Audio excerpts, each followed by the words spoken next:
Dear viewers, you are warmly welcome in this lecture. Kindly subscribe this channel and also press the bell icon below so that you could be notified about any new video from Biology Guardian. Thank you.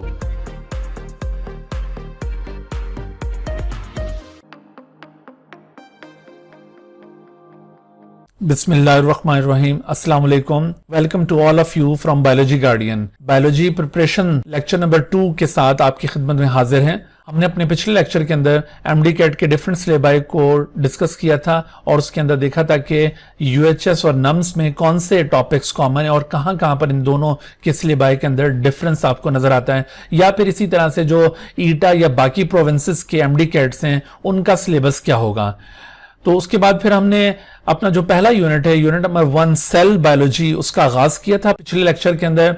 Cell biology के सिलसिले में हमने last lecture के अंदर cell का basic concept discuss किया। इसके अलावा emergence and implications of cell theory के बारे में हमने डिस्कस किया था और उसका एक हिस्टोरिकल पर्सपेक्टिव आपको बताया था। इसमें जो डिफरेंट साइंटिस्ट का कंट्रीब्यूशन है उन सब को हमने डिटेल के साथ डिस्कस किया था। और इसके अलावा सेल बायोलॉजी के अंदर जो डिफरेंट टेक्निक्स यूज की जाती हैं उन टेक्निक्स में से सिर्फ एक टेक्निक को लास्ट लेक्चर के अंदर कवर किया गया था, दैट इज सेल फ्रैक्शनेशन। और उसके अलावा जो मजीद टेक्निक्स हैं उनमें से कुछ आज के लेक्चर में हम डिस्कस करेंगे और कुछ नेक्स्ट लेक्चर के अंदर डिस्कस की जाएंगी। आज के लेक्चर के हमारे जो लर्निंग ऑब्जेक्टिव्स हैं, जिन टॉपिक्स को हमने आज के लेक्चर में कवर करना है, उनमें concept of resolution and magnification, इसके अलावा आपको माइक्रोस्कोपिक टेक्निक के बारे में बताएंगे और जो different types of microscopy cell biology के अंदर यूज की जाती हैं उनके बारे में एक रिव्यू बताया जाएगा। और इन टॉपिक्स से रिलेटेड जो MCQs MD-CAT में ऑलरेडी आ चुके हैं या फिर आ सकते हैं उनके बारे में हम डिटेल के साथ डिस्कस करेंगे। तो आपने आखिर तक इस लेक्चर में मेरे साथ जुड़े रहना है तो आप इंशाल्लाह इन टॉपिक्स के ऊपर मुकम्मल कमांड हासिल कर सकेंगे। तो सबसे पहले देखते हैं कि रेजोल्यूशन क्या है। देखिए, रेजोल्यूशन को आप इस तरह से डिफाइन कर सकते हैं कि resolution is the minimum capacity to distinguish between two adjacent points. यानी इस बात का मतलब यह है कि आपके पास दो एडजेसेंट पॉइंट्स हैं। मिसाल के तौर पर ये पॉइंट A और इसी तरह से ये पॉइंट B, ये एक दूसरे से काफी डिस्टेंस पर मौजूद हैं। मिसाल के तौर पर इस वक्त इनके दरमियान में जो डिस्टेंस आपको यहां पे नजर आ रहा है वो सपोज किया कि वो 3 सेंटीमीटर का वो डिस्टेंस है। तो ऑब्वियसली अगर दो एडजेसेंट पॉइंट्स 3 सेंटीमीटर अपार्ट मौजूद हों तो आप नेकेड आई से उनको इजीली डिस्टिंग्विश कर सकते हैं एज 2 सेपरेट पॉइंट्स। लेकिन इसके बरक्स अगर दो पॉइंट्स हम इस तरह से एक दूसरे के बिल्कुल करीब करीब ड्रॉ करते हैं और उनके दरमियान हम दिखाते हैं कि जस्ट 1 सेंटीमीटर का यहां पे डिस्टेंस मौजूद है, तो इवन अगर 1 सेंटीमीटर का भी डिस्टेंस इन दो पॉइंट्स के दरमियान मौजूद है तो आप नेकेड आई से इनको इजीली डिस्टिंग्विश कर सकते हैं। और अगर इसी तरह से दो एडजेसेंट पॉइंट एक दूसरे से और ज्यादा करीब करके हम ड्रॉ करें, मिसाल के तौर पर ये इस तरह से हमने दो पॉइंट्स को एक दूसरे के बहुत करीब ड्रॉ किया है और इनके दरमियान मिसाल के तौर पर 1 मिलीमीटर का डिस्टेंस मौजूद है, तो ये भी हम नेकेड आई से रिजॉल्व कर पा रहे हैं, यानी नेकेड आई से इनके दरमियान डिस्टिंग्विश कर पा रहे हैं। लेकिन हम इसी तरह से डिस्टेंस को अगर कम करते जाएं तो वो कम से कम डिस्टेंस कितना होगा कि अगर दो पॉइंट उतना डिस्टेंस शो कर रहे हो तो हम नेकेड आई से उनको इजीली रिजॉल्व कर सकते हैं। तो वो कम से कम जो डिस्टेंस दो एडजेसेंट पॉइंट के दरमियान जिनको हम नेकेड आई से रिजॉल्व कर सकते हैं वो दरअसल 0.1 मिलीमीटर का डिस्टेंस है। अगर दो एडजेसेंट पॉइंट 0.1 मिलीमीटर डिस्टेंस पर मौजूद हैं तो हम नेकेड आई से उनको डिस्टिंग्विश कर सकते हैं। तो ये जो हमारे नेकेड आई की minimum capacity है to distinguish between two adjacent point, this minimum capacity is called the resolution of the naked eye. So therefore resolution of the naked eye is 0.1 millimeter. 0.1 millimetre से greater distance अगर दो adjacent point के दरमियान मौजूद है वो तो definitely distinguish हो ही सकते हैं, लेकिन कम से कम डिस्टेंस दो एडजेसेंट पॉइंट के दरमियान जो हम नेकेड आई से डिस्टिंग्विश कर सकते हैं वो दरअसल 0.1 मिलीमीटर है। और यही 0.1 मिलीमीटर जो होगा ये नेकेड आई की रेजोल्यूशन कहलाएगी। ठीक है, तो रेजोल्यूशन क्या चीज है? Resolution is the minimum capacity to distinguish between two adjacent point. असल में ये जो रेजोल्यूशन है ये किसी लेंस की प्रॉपर्टी होती है। मिसाल के तौर पर हमारी जो आई है वो भी एक लेंस है, उसके अंदर एक लेंस लगा हुआ है, तो ये हमारी आई के अंदर मौजूद लेंस की ये आपको प्रॉपर्टी नजर आ रही है कि हमारी जो आई का लेंस है वो हमें 0.1 मिलीमीटर डिस्टेंस पर मौजूद दो एडजेसेंट पॉइंट को रिजॉल्व करके दिखाएगा। लेकिन अगर इससे कम डिस्टेंस होगा तो वो इससे रिजॉल्व नहीं होगा, ऐसा लगेगा जैसे वो दोनों पॉइंट एक दूसरे के साथ जुड़े हुए हैं। तो इस तरह से नेकेड आई के जरिए हम कम से कम 0.1 मिलीमीटर के डिस्टेंस को रिजॉल्व कर पा रहे हैं। यहां पर एक और बात का भी जिक्र करना जरूरी है कि अगर आप पंजाब टेक्स्ट बुक बोर्ड की बुक को फॉलो कर रहे हो तो वहां पर नेकेड आई की जो रेजोल्यूशन गिवन है वो 1 मिलीमीटर गिवन है।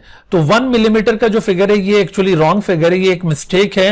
एक्चुअली जो हमारी नेकेड आई की रेजोल्यूशन पावर है वो 0.1 मिलीमीटर है। तो अब सवाल ये पैदा होता है कि आप लोग क्या करेंगे, आपको ये आंसर पिक करना होगा अगर रेजोल्यूशन ऑफ नेकेड आई पूछी जा रही है, या ये आंसर आपको पिक करना होगा। तो इसका जवाब यह है कि दरअसल जो इस तरह के कंफ्यूजिंग कंसेप्ट्स होते हैं उनके ऊपर अमूमन क्वेश्चंस नहीं पूछे जाते हैं। और बाय द वे अगर ऐसा क्वेश्चन कोई पूछ भी लिया जाए एमडी कैट के अंदर तो आप इस बात का इत्मीनान रखिए कि हमेशा इस तरह के कंफ्यूजिंग एमसीक्यूज में जहां पर दो दो आंसर्स पॉसिबल हो तो वहां पर दोनों आंसर्स को करेक्ट कंसिडर किया जाता है और उसका एडवांटेज हमेशा स्टूडेंट को दिया जाता है। तो इस वजह से आपको यहां पर परेशान होने की जरूरत नहीं है कि पंजाब टेक्स्ट बुक बोर्ड की बुक में 1 मिलीमीटर है और नेशनल बुक फाउंडेशन की बुक के अंदर ये 0.1 मिलीमीटर है।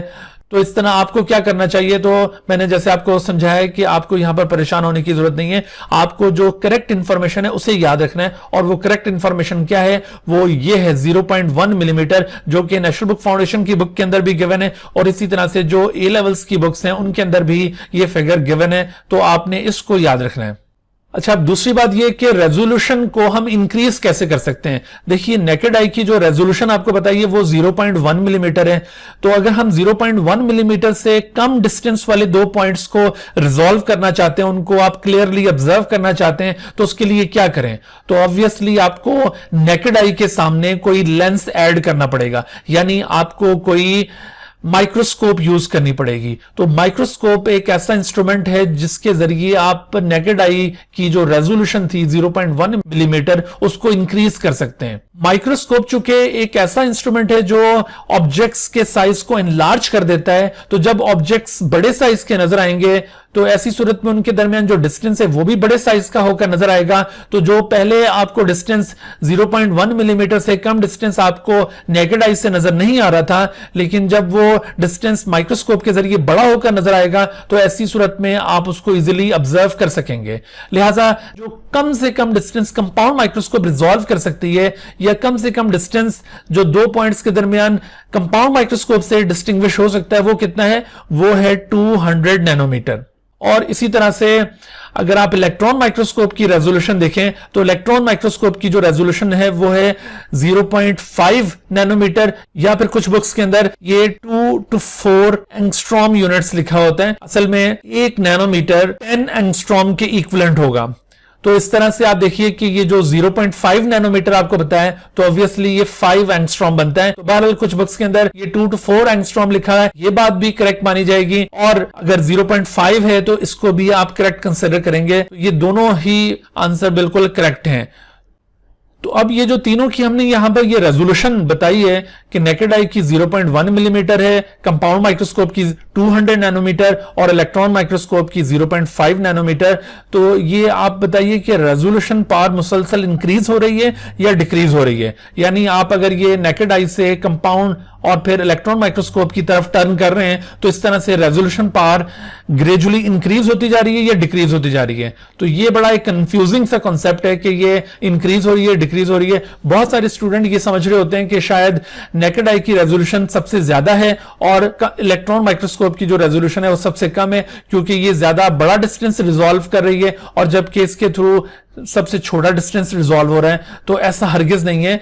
दरअसल नेकेड आई की जो रेजोल्यूशन पावर है इन तीनों में सबसे कम है।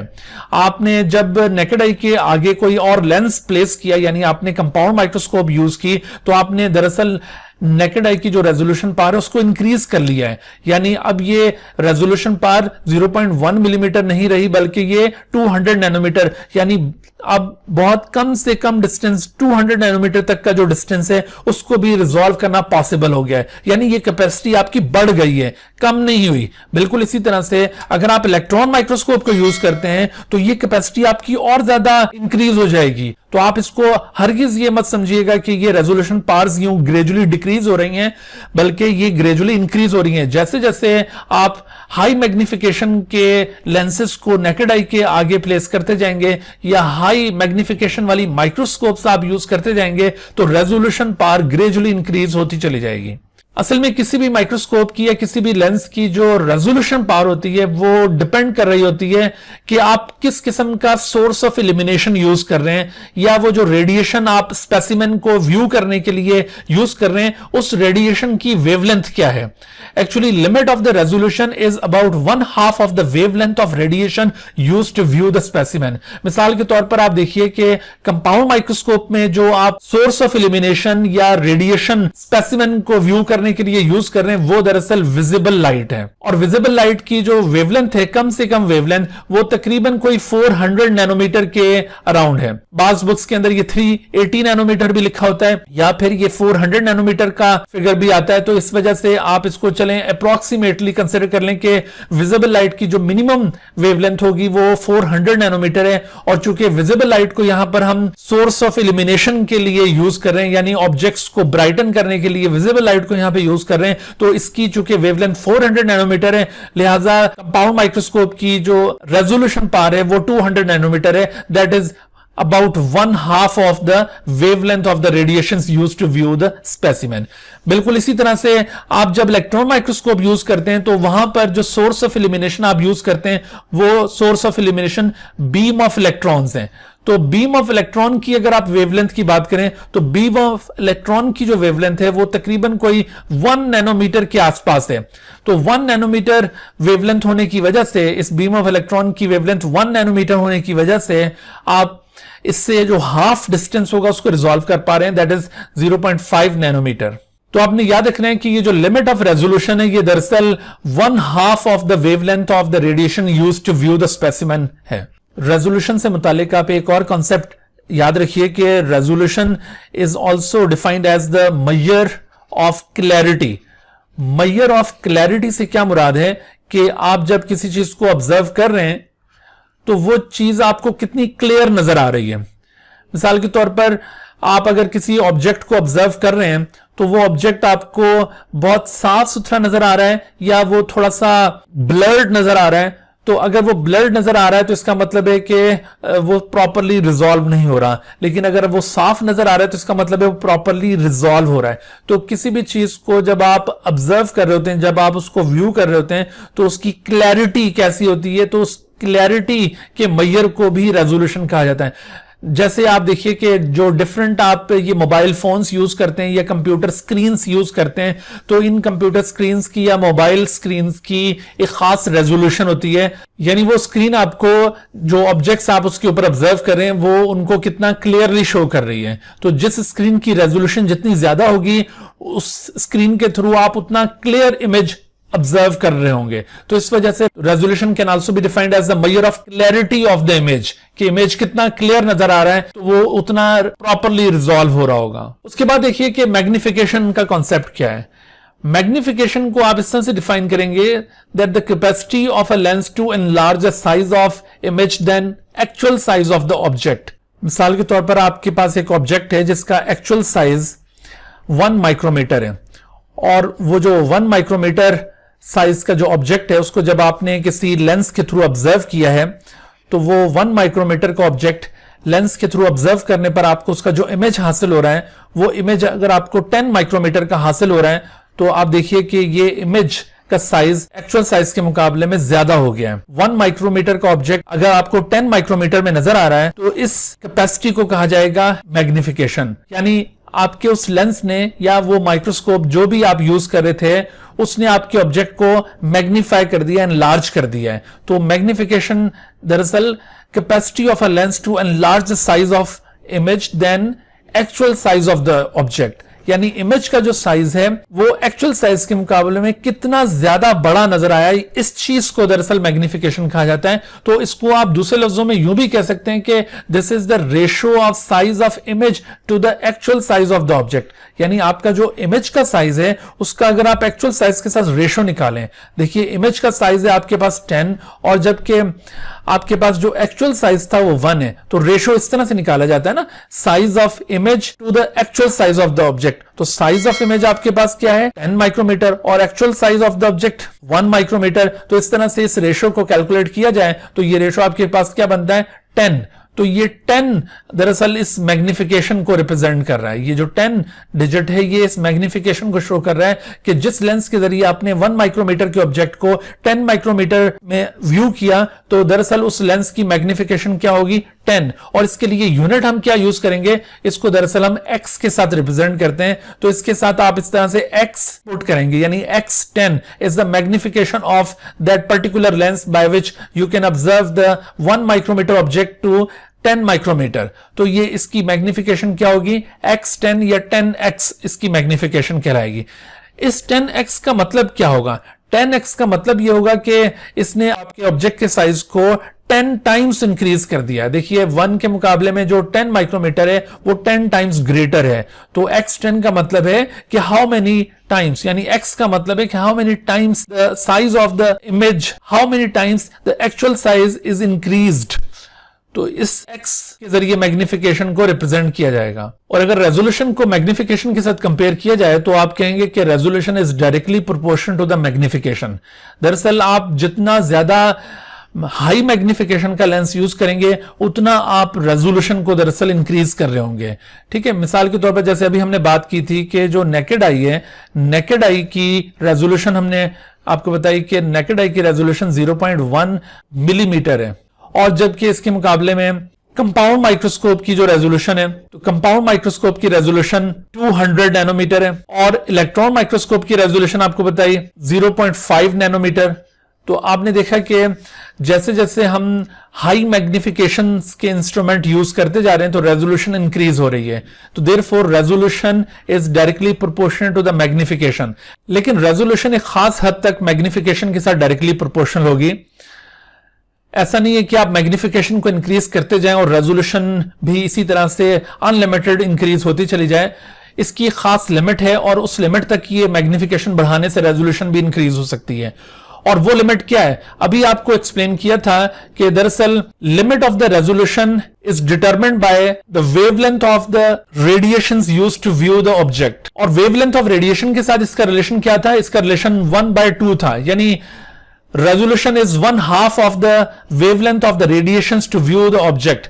तो इस तरह से आप देखिए कि खास लिमिट तक ये रेजोल्यूशन मैग्निफिकेशन इंक्रीज करने से इंक्रीज होगी। लेकिन चूंकि आप जो सोर्स ऑफ इल्यूमिनेशन यूज कर रहे हैं, जो रेडिएशन आप यूज कर रहे हैं टू व्यू द स्पेसिमेन, उस रेडिएशन की एक खास वेवलेंथ होती है। तो उस वेवलेंथ से, उसकी जो कम से कम वेवलेंथ आप यूज करेंगे उस वेवलेंथ से हाफ रेजोल्यूशन हो सकती है, उससे ज्यादा फिर ये रेजोल्यूशन नहीं बढ़ेगी।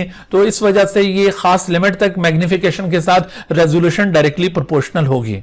अब देखिए मैग्निफिकेशन को हम किस तरह से कैलकुलेट कर सकते हैं। देखिए magnification is equal to the size of an image divided by actual size of the object. अभी आपको मैंने एक्सप्लेन किया था कि दरअसल मैग्निफिकेशन को आप इस तरह भी डिफाइन कर सकते हैं कि it is the ratio of size of image to the actual size of the object.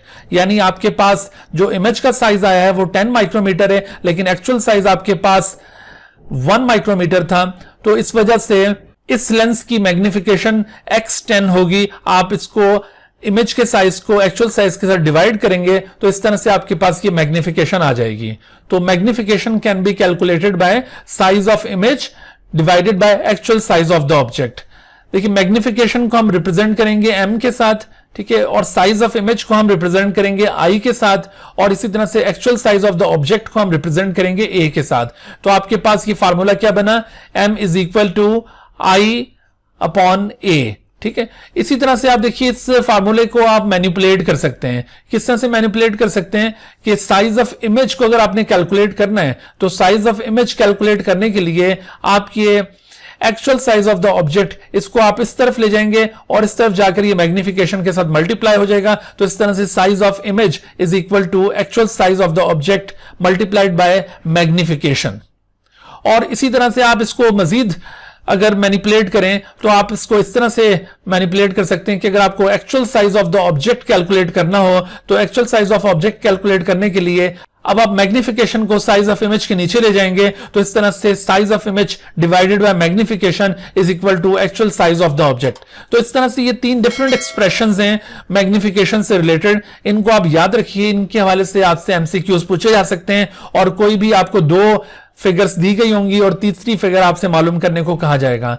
और अक्सर वहां पर ये फार्मूले भूल जाते हैं और ये फार्मूले आपको क्वेश्चन के अंदर दिए भी नहीं होंगे, आपने इनको याद रखना होगा, आपने इनको रिकॉल करना होगा। तो इसके लिए एक छोटी सी ट्रिक ये है कि आप ये ट्राइंगल याद कर लें। इस ट्राइंगल में आप देख रहे हैं कि ऊपर आई और उसके बाद ये नीचे एक बार बनाया हुआ है और उसके नीचे फिर m इंटू ए लिखा हुआ है। तो अब आप देखिए कि इस ट्राइंगल को अगर आप याद कर लेते हैं तो ये तीनों फार्मूले बिल्कुल इजीली आप रिकॉल कर सकते हैं।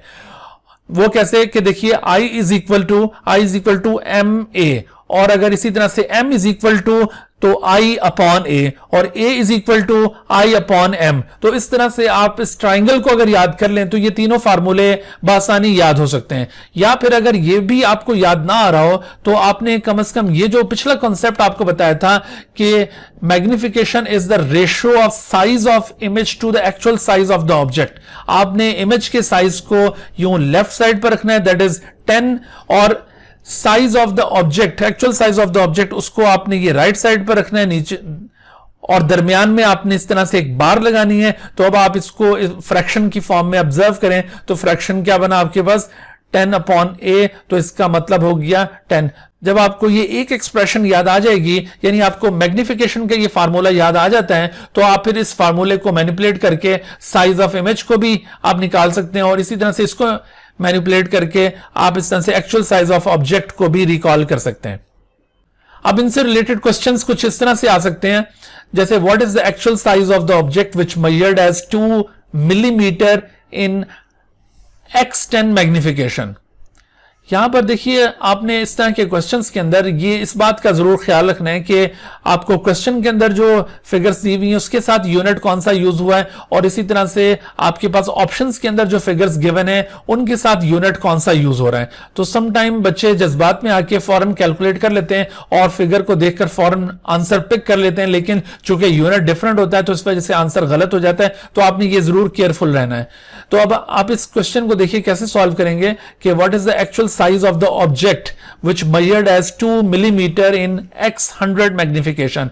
अब आप देखिए एक्चुअल साइज आपसे पूछा जा रहा है, यानी ए आपसे पूछा जा रहा है। तो ए का फार्मूला क्या था, हमने अभी ये पिछले स्लाइड में लर्न किया कि A is equal to I upon M. ठीक है, तो A is equal to I upon M, यानी आपको साइज ऑफ इमेज पता हो और मैग्निफिकेशन पता हो तो एक्चुअल साइज इजीली कैलकुलेट किया जा सकता है। जैसे आप देखिए कि आपके पास आई यानी इमेज का साइज कितना दिया हुआ है, मेजर्ड एज 2 मिलीमीटर, तो आपको ये 2 मिलीमीटर दिया हुआ है। और इसी तरह से आपके पास मैग्निफिकेशन कितनी दी हुई है, मैग्निफिकेशन आपको 100x दी हुई है। तो इस तरह से आप 100 यहां पे पुट करेंगे तो 2 को आप 100 से अब डिवाइड करेंगे। तो जब आप 2 को 100 से डिवाइड करते हैं तो ऐसी सूरत में आपके पास आंसर क्या आता है, 2 को 100 से डिवाइड करने के बाद आपके पास आंसर आ जाएगा 0.02 मिलीमीटर। ठीक है, ये जो आंसर इसके साथ यूनिट आपने यही लगाना है जो आपको क्वेश्चन के अंदर फिगर दी हुई थी। तो 0.02 millimetre is right answer. But आपके पास ऑप्शंस के अंदर मिलीमीटर्स के अंदर कोई भी आंसर नहीं है, यहां पे माइक्रोमीटर्स में है। तो आप इसको एहतियातन माइक्रोमीटर में कन्वर्ट करेंगे। आप फौरन, ऐसा नहीं है कि 0.02 मिलीमीटर आंसर आया है और यहां पर इस तरह का कोई आंसर नहीं है तो आप फौरन नन ऑफ देम की तरफ चले जाएं, ऐसे नहीं करना आपने इसको माइक्रोमीटर में कन्वर्ट करना है। देखिए, मिलीमीटर एक बड़ा यूनिट है और माइक्रोमीटर एक छोटा यूनिट है। तो 1 मिलीमीटर कितने माइक्रोमीटर के इक्विवेलेंट होता है, ये आपको रिलेशन याद होना चाहिए। ये भी आपको आगे यूनिट्स की कन्वर्जन भी थोड़ी सी बताई जाएगी, लेकिन बहरहाल आप देखिए कि 1 millimetre is equal to 1000 micrometre. ठीक है, तो 1 मिलीमीटर चूंकि 1000 माइक्रोमीटर का है तो आपने मिलीमीटर से अगर माइक्रोमीटर की तरफ जाना है तो ऐसी सूरत में आपको क्या करना होगा, ऐसी सूरत में आपने 1000 के साथ इस मिलीमीटर को मल्टीप्लाई कर देना है। ठीक है, जब भी आप बड़े यूनिट से छोटे यूनिट की तरफ जाएंगे तो आपने उनका जो रिलेशनशिप वाला फैक्टर है उसके साथ उसको मल्टीप्लाई कर देना है। तो मिलीमीटर को माइक्रोमीटर में कन्वर्ट करने के लिए आप इसको 1000 के साथ मल्टीप्लाई करेंगे, और जब भी कोई चीज मल्टीप्लाई होती है तो मल्टीप्लीकेशन के दौरान ये जो डेसिमल है ये राइट साइड पर शिफ्ट होता है। यानी चूंकि आप 1000 के साथ मल्टीप्लाई करने जा रहे हैं तो 1000 के साथ मल्टीप्लाई करने का मतलब है कि 1000 में 3 जीरो है, तो 3 डिजिट्स आपको ये जो डेसिमल है इसकी पोजीशन राइट साइड पर शिफ्ट करनी है। तो ये 0.02 था, तो अब ये डेसिमल यहां से इधर शिफ्ट होगा, फिर इधर शिफ्ट होगा, फिर एक और जीरो ऐड करके यहां, तो इस तरह से आपके पास राइट आंसर बन जाएगा 20 माइक्रोमीटर। तो इसका माइक्रोमीटर में जो आंसर बन रहा है वो 20 माइक्रोमीटर है, और आप देख रहे हैं कि अवेलेबल ऑप्शंस के अंदर ये 20 माइक्रोमीटर यहां पर गिवन है, तो 20 micrometre should be the correct answer. इस तरह से आप ऐसे क्वेश्चन को सॉल्व करेंगे। उसके बाद फिर एक और क्वेश्चन देखिए कि if a 2 micrometre object is seen as 2 millimetre in the microscope, what will be the magnification of the microscope. अब आपसे मैग्निफिकेशन पूछी जा रही है, लेकिन आपको यहां पर और केयरफुल रहने की जरूरत है। यहां पर आपके पास जो ऑब्जेक्ट का साइज दिया हुआ है वो 2 माइक्रोमीटर है, लेकिन जो आपको इमेज का साइज दिया हुआ है 2 मिलीमीटर है।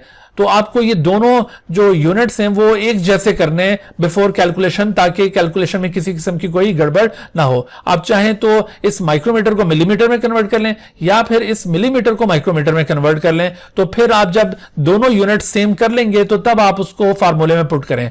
पहले देखिए फार्मूला क्या है। मैग्निफिकेशन का फार्मूला भी आपको बताया है कि m is equal to I/A। ठीक हो गया। तो अब देखिए आपने ये मैग्निफिकेशन कैलकुलेट करने के लिए I यानी इमेज का साइज आपके पास है 2 मिलीमीटर, लेकिन माइक्रोमीटर में इसको कन्वर्ट किया जाए तो since 1 millimetre is equal to 1000 micrometre, लिहाजा 2 मिलीमीटर किसके बराबर होगा, तो 2 millimetre is equal to 2000 micrometre. तो जब आपने इसको माइक्रोमीटर में कन्वर्ट कर लिया तो अब आपने इस फिगर को यहां पे इमेज के साइज में यहां पे पुट करना है 2000, और इसको डिवाइड करना है एक्चुअल साइज के साथ। तो एक्चुअल साइज आपके पास 2 है, तो इस तरह से अगर आप ये 2000 को 2 से डिवाइड करें तो ऐसी सूरत में आपके पास आंसर क्या आ जाएगा 1000। तो 1000 इसके साथ x लगाया जाएगा। ठीक है, x 1000, तो x 1000 should be the answer. तो आप वैसे भी देखिए कि ये जो C और D ऑप्शन थे इनके साथ ये X लगा हुआ था, इन दोनों के साथ X नहीं था। तो जिसके साथ X नहीं होगा तो वो जाहिर है कि वो मैग्निफिकेशंस नहीं होंगी। हम बिफोर कैलकुलेशन भी इन दो ऑप्शंस को तो इजीली डिस्कार्ड कर सकते थे, क्योंकि इन के साथ X नहीं लिखा हुआ, तो इसका मतलब है कि ये मैग्निफिकेशन तो हो ही नहीं सकती। तो मैग्निफिकेशन या ये हो सकती थी या ये हो सकती थी। तो हमने कैलकुलेट किया तो हमें पता चला कि मैग्निफिकेशन X 1000 बनेगी। तो ये है करेक्ट आंसर। ये एक और क्वेश्चन देखिए, इसमें if a 10 micrometre object is seen in a microscope of x 100 magnification, what will be the size of the image. अब आपसे इमेज का साइज कैलकुलेट करने को कहा गया है, यानी image is equal to actual size of the object multiplied by the magnification. आपने एक्चुअल साइज को मैग्निफिकेशन के साथ मल्टीप्लाई करना है। एक्चुअल साइज आपके पास गिवन है 10 माइक्रोमीटर, और जबकि मैग्निफिकेशन आपको दी हुई है 100। तो अब आपने इस तरह से ये 10 को 100 से मल्टीप्लाई किया तो आपके पास इमेज का साइज आ जाएगा। तो ये इमेज का साइज आपके पास कितना आया, 10 इंटू 100 दैट इज 1000। अच्छा, अब 1000 क्या है, ये माइक्रोमीटर या मिलीमीटर या क्या चीज है। तो आपने ये याद रखना है, चूंकि यहां पर क्वेश्चन के अंदर इसका जो साइज था वो 10 माइक्रोमीटर दिया हुआ था, तो ये 1000 माइक्रोमीटर ही दरअसल यहां पर आएगा।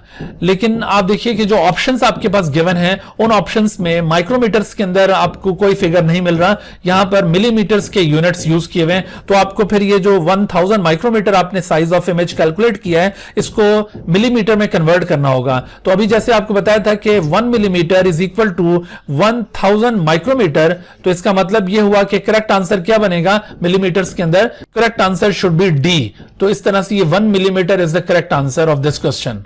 तो इस तरह से और भी बहुत सारे एमसीक्यूज ये मैग्निफिकेशन कैलकुलेट करने के, साइज ऑफ इमेज या एक्चुअल साइज कैलकुलेट करने के ये अक्सर पूछे जाते हैं। तो इनके ऊपर आप अच्छी तरह से ग्रिप कर लीजिए, ये फार्मूले आप अच्छी तरह से याद रखें और जो कॉन्सेप्ट आपको बताएं उनको आप ग्रिप कर लें, तो इंशाल्लाह ऐसे एमसीक्यूज को आप आसानी से सॉल्व कर सकेंगे।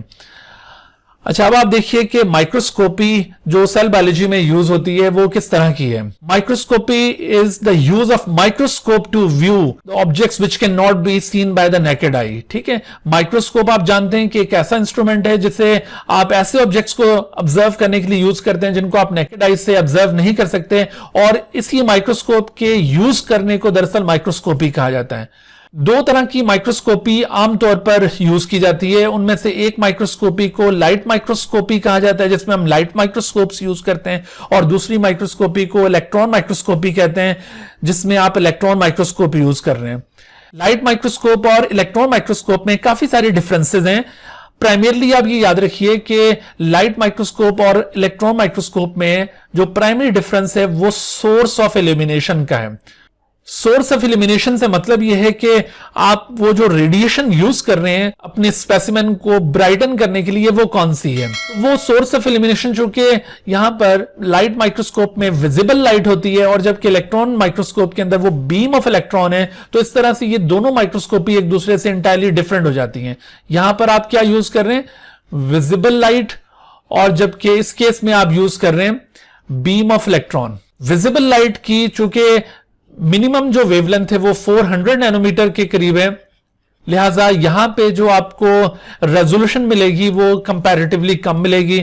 और जाहिर है कि इलेक्ट्रॉन माइक्रोस्कोपी में चूंकि आप बीम ऑफ इलेक्ट्रॉन यूज कर रहे हैं जिसकी आपको मिनिमम वेवलेंथ अभी बताई थी कि 1 नैनोमीटर है, और इसी वजह से इस की जो रेजोल्यूशन पार होगी वो डेफिनेटली इससे ज्यादा हो जाएगी, और ये दोनों की जो रेजोल्यूशन पार्स हैं वो अभी आपको शेयर कर दी गई हैं।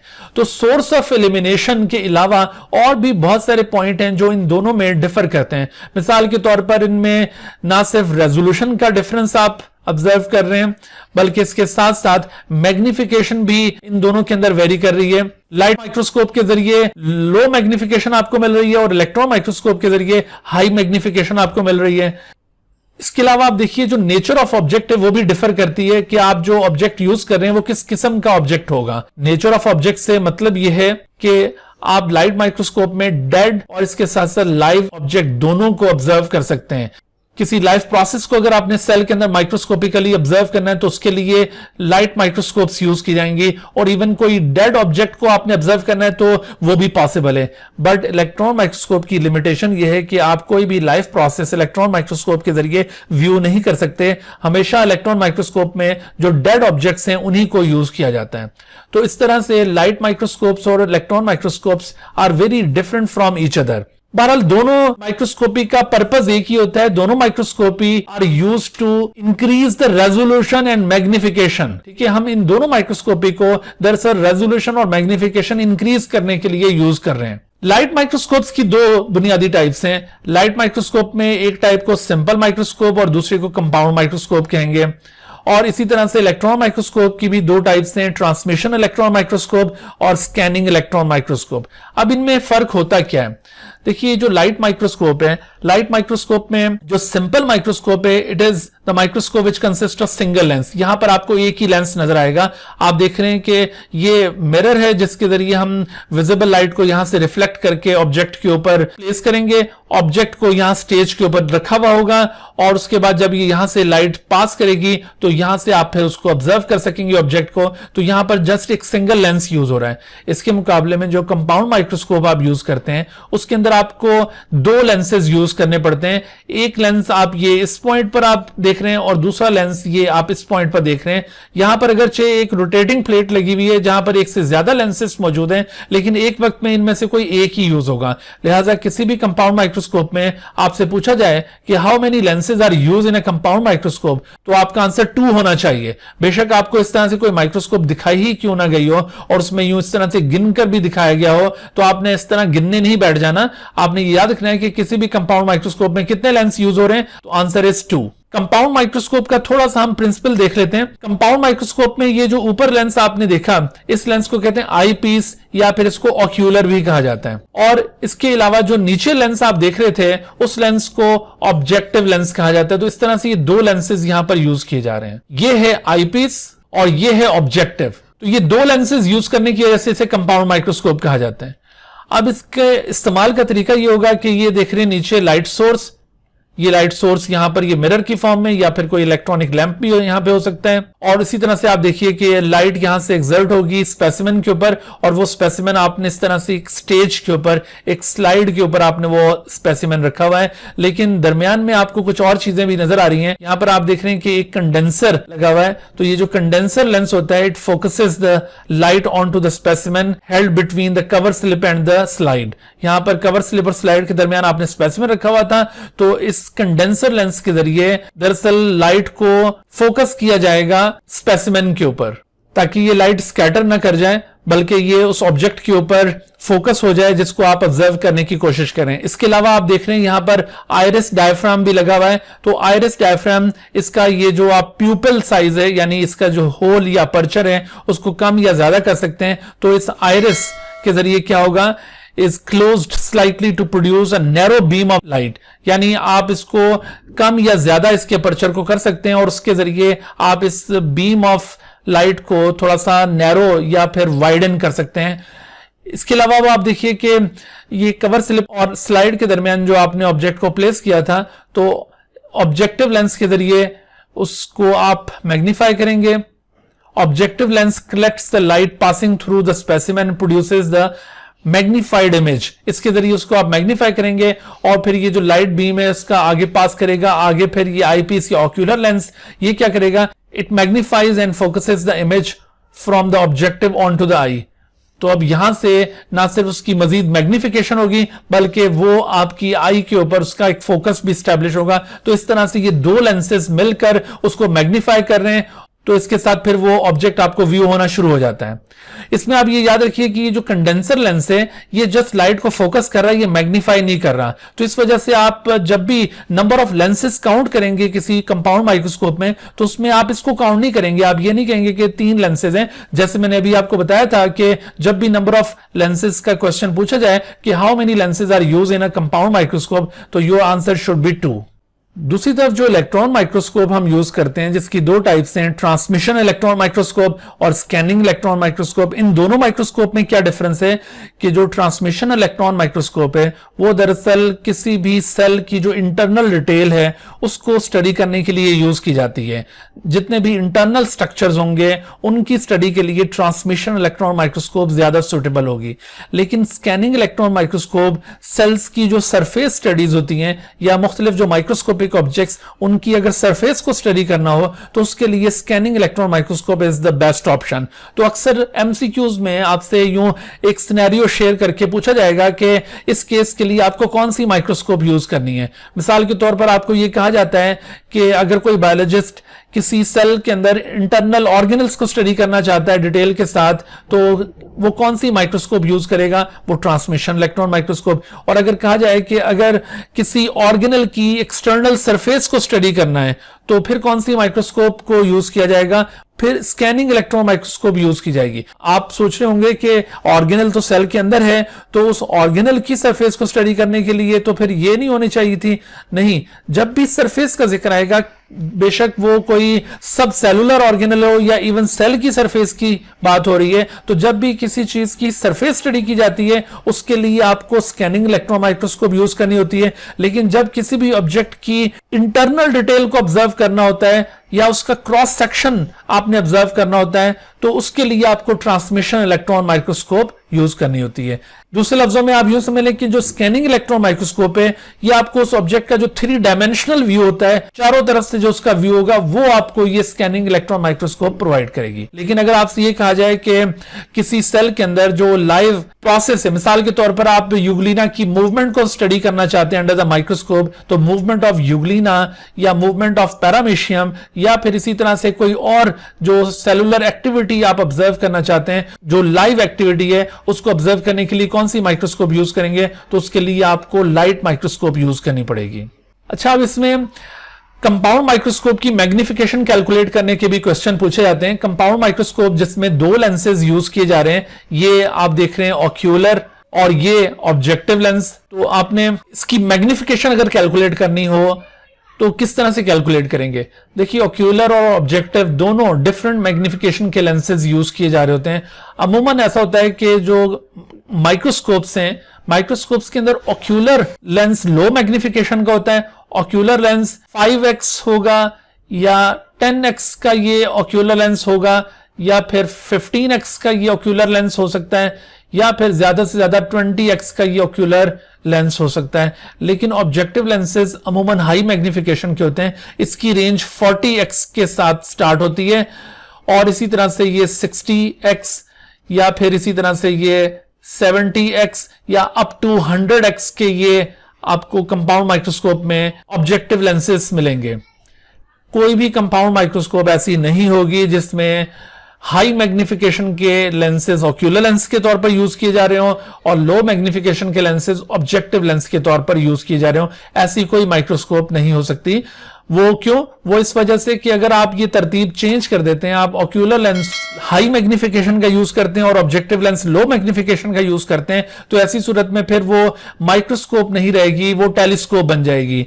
तो हमेशा माइक्रोस्कोप के अंदर जो ऑक्यूलर लेंस है वो हमेशा लो मैग्निफिकेशन का ही यूज किया जाएगा और ऑब्जेक्टिव लेंस हाई मैग्निफिकेशन का यूज किया जाएगा। अब ओवरऑल मैग्निफिकेशन किसी भी कंपाउंड माइक्रोस्कोप की दरअसल ऑक्यूलर लेंस की मैग्निफिकेशन और ऑब्जेक्टिव लेंस की मैग्निफिकेशन के प्रोडक्ट की इक्विवेलेंट होती है। तो magnification of a compound microscope is equal to the magnification of ocular lens multiplied by magnification of objective lens. इस तरह से आप कैलकुलेट करेंगे। यानी अगर आपके पास ऑक्यूलर लेंस जो यूज किया जा रहा है वो ये 10x का है और जो आप magnification of objective lens use कर रहे हैं वो आपके पास 100x है, तो ऐसी सूरत में आप इस कंपाउंड माइक्रोस्कोप की मैग्निफिकेशन कैलकुलेट करें तो 10 into 100 दैट इज 1000। तो इस तरह से इसकी ओवरऑल मैग्निफिकेशन आप वर्कआउट कर सकते हैं। लेकिन अगर क्वेश्चन आपसे यूं पूछा जाता है कि which of the following is the magnification of the compound microscope that consist of 100x ocular lens and 10x objective lens, तो बाज बच्चे जज्बात में आके फौरन इसको कैलकुलेट करने बैठ जाते हैं कि ये 10x और 100x को मल्टीप्लाई किया तो आंसर यहां पर 1000x आ जाएगा। ऐसा नहीं है। आप जरा गौर कीजिए कि यहां पर क्वेश्चन में आपको अरेस्ट करने की कोशिश की गई है। आपको यहां पे बताया गया है कि जो ऑक्यूलर लेंस आप यूज करें वो 100x का है और ऑब्जेक्टिव लेंस आपके पास 10x का है, तो ऐसा हो नहीं सकता। आपको अभी मैंने पॉइंट आउट किया था कि हमेशा जो ऑक्यूलर लेंसेज होते हैं वो लो मैग्निफिकेशन के होते हैं और जो ऑब्जेक्टिव लेंसेज हैं वो हाई मैग्निफिकेशन के यूज किए जाते हैं, जबकि यहां पर उलट सिचुएशन दी हुई है। तो ऐसी सूरत में आप इसको कैलकुलेट नहीं करेंगे। ऐसी सूरत में लाजमी तौर पर कोई ऑप्शन नन ऑफ देम होगा और यही करेक्ट आंसर होगा। तो आप देखिए इस क्वेश्चन का जो करेक्ट आंसर है वो नन ऑफ देम है। आपने इन दोनों को मल्टीप्लाई करके 1000 वाले आंसर को पिक नहीं करना। अच्छा, इसके अलावा आप देखिए आखिर में हम थोड़ा सा यूनिट्स ऑफ मेजरमेंट की बात करेंगे कि सेल बायोलॉजी में जो डिफरेंट यूनिट्स ऑफ मेजरमेंट हैं वो कौन कौन से हैं। तो अभी आपको मैंने ये कुछ तो बताया था कि मिलीमीटर आप यूज करते हैं, माइक्रोमीटर यूज करते हैं, नैनोमीटर यूज करते हैं और पिकोमीटर, और इसके अलावा एक और यूनिट होता है एंगस्ट्रॉम, ये भी अक्सर यूज किया जाता है। तो इस तरह से ये डिफरेंट यूनिट्स है जिनको यूज करना होता है। लेकिन इन तमाम यूनिट्स का मीटर के साथ क्या रिलेशनशिप है? तो मीटर के साथ आप ये देखिए इसका रिलेशनशिप क्या होगा कि जैसे ये मिलीमीटर को अगर हम कंसिडर कर रहे हैं तो millimetre is 1000th of a metre. ये मीटर का 1000th फ्रैक्शन है। मीटर का 1000 फ्रैक्शन होने का मतलब क्या है कि it is 1/1000 of a metre. जिसको आप डेसिमल में लिखें तो 0.001 मीटर लिखेंगे, या अगर आप इसको एक्सपोनेंट्स में लिखें तो 10⁻³ मीटर लिखेंगे। याद रखिए कि ये जितने भी आपको ये तीनों एक्सप्रेशंस दिखाएं इनके साथ आपने यूनिट कौन सा यूज करना है? मीटर। मिसाल के तौर पर मैं आपसे कहता हूं कि 1 millimetre is equal to 0.001 metre, या फिर it is equal to 1/1000 metre, या फिर it is equal to 10⁻³ metre. तो ये 1 मिलीमीटर इनमें से किसके इक्विवेलेंट है? तो 1 मिलीमीटर ये इसके भी इक्विवेलेंट है, 1 मिलीमीटर इसके भी इक्विवेलेंट है, 1 मिलीमीटर इसके भी इक्विवेलेंट है। हर एक के साथ यहां पर अगर मीटर लगा हुआ है तो ये बिल्कुल करेक्ट एक्सप्रेशंस हैं 1 मिलीमीटर की। तो इस तरह से ये यूनिट्स ऑफ मेजरमेंट के हवाले से क्वेश्चंस आपसे पूछे जा सकते हैं। बिल्कुल इसी तरह से आप देखिए कि माइक्रोमीटर का मीटर के साथ क्या रिलेशन है। तो माइक्रोमीटर मीटर का 1 मिलियंथ पार्ट होता है, यानी 10 लाखवां हिस्सा होता है। आप देखिए कि ये 10 लाख को आप कैसे शो करेंगे? 0.01 मीटर, इसके साथ भी इधर मीटर आएगा, और इसी तरह से 1/10 लाख मीटर या 10⁻⁶ मीटर। तो ये है 1 micrometre. Similarly 1 nanometre is 1 billionth part of a metre. तो 1 बिलियंथ पार्ट को कैसे आप लिखेंगे? 1 बिलियंथ पार्ट को आप इस तरह से लिख सकते हैं, ये आप देख रहे हैं कि कितने जीरो आ रहे हैं, ये आ रहे हैं आपके पास 8 जीरो और फिर 1, यानी टोटल 9 डिजिट्स आ जाते हैं डेसिमल के बाद। तो इस तरह से ये 10⁻⁹ मीटर बन गया। और जबकि पिकोमीटर ये फिर 1 ट्रिलियंथ पार्ट है। अच्छा, अब इसी तरह से आप देखिए इनके आपस में रिलेशनशिप्स भी आपको याद रखने हैं। मिसाल के तौर पर 1 millimetre is equal to 1000 micrometre, और इसी तरह से 1 micrometre is equal to 1000 nanometre, और फिर इसी तरह से आप देखिए कि 1 nanometre is equal to 1000 picometre. जबकि ये जो एंगस्ट्रॉम यूनिट था ये क्या चीज है? तो एंगस्ट्रॉम दरअसल ये नैनोमीटर से छोटा यूनिट होगा। 1 nanometre is equal to 10 angstrom. इससे रिलेटेड एक क्वेश्चन आप देखिए कि which of the following is equal to 450 micrometre. अब देखिए 450 माइक्रोमीटर के इक्वल इसमें से क्या होगा? यहां पर आपको ऑप्शंस के अंदर ये जो फिगर दिया हुआ है मिलीमीटर में दिया हुआ है, ये फिगर आपके पास नैनोमीटर में, ये मीटर के अंदर दिया हुआ है। तो आपको करना क्या है? आपको इसे मिलीमीटर में भी कन्वर्ट करके देखना है, आपको इसे नैनोमीटर में भी कन्वर्ट करके देखना है, और फिर ये इसी तरह मीटर में भी कन्वर्ट करके देखना है। सबसे पहले मिलीमीटर में कन्वर्जन इसकी किस तरह से होगी? आप देखिए छोटे यूनिट से आप बड़े यूनिट की तरफ जा रहे हैं, तो जब भी आप छोटे यूनिट से बड़े यूनिट की तरफ जाएंगे तो ऐसी सूरत में आप डिवाइड करेंगे। देखिए माइक्रोमीटर और मिलीमीटर का रिलेशनशिप क्या था कि 1 millimetre is equal to 1000 micrometre. तो इनके दरमियान ये 1000 का रिलेशन है, यानी micrometre is 1000th part of the millimetre. तो अगर आपने माइक्रोमीटर को मिलीमीटर में कन्वर्ट करना है तो आप 1000 से इसको डिवाइड कर देंगे।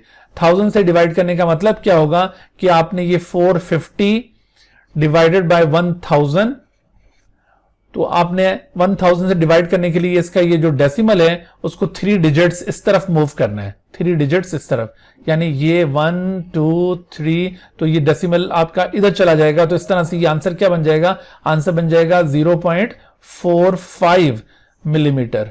तो 0.45 मिलीमीटर ये आंसर गिवन है। इसका मतलब है कि 450 micrometre is equal to 0.45 millimetre. तो ये आंसर हो सकता है, लेकिन आपने फौरन से इस आंसर को पिक नहीं कर लेना, आपने बाकी ऑप्शंस को भी चेक करना है, क्योंकि आगे ऑल ऑफ देम या नन ऑफ देम भी गिवन है। तो नन ऑफ देम तो जाहिर है ये नहीं हो सकता, एक आंसर तो आपको मिल गया, लेकिन आपको इस आंसर को स्किप करने के लिए ये फर्दर देखना होगा।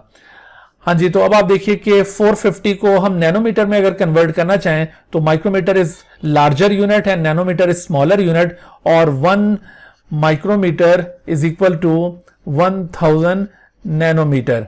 तो अब बड़े से छोटे यूनिट के लिए आपको मल्टीप्लाई करना होगा, छोटे से बड़े के लिए आपको डिवाइड करना था, लेकिन बड़े से छोटे के लिए आपको मल्टीप्लाई करना है।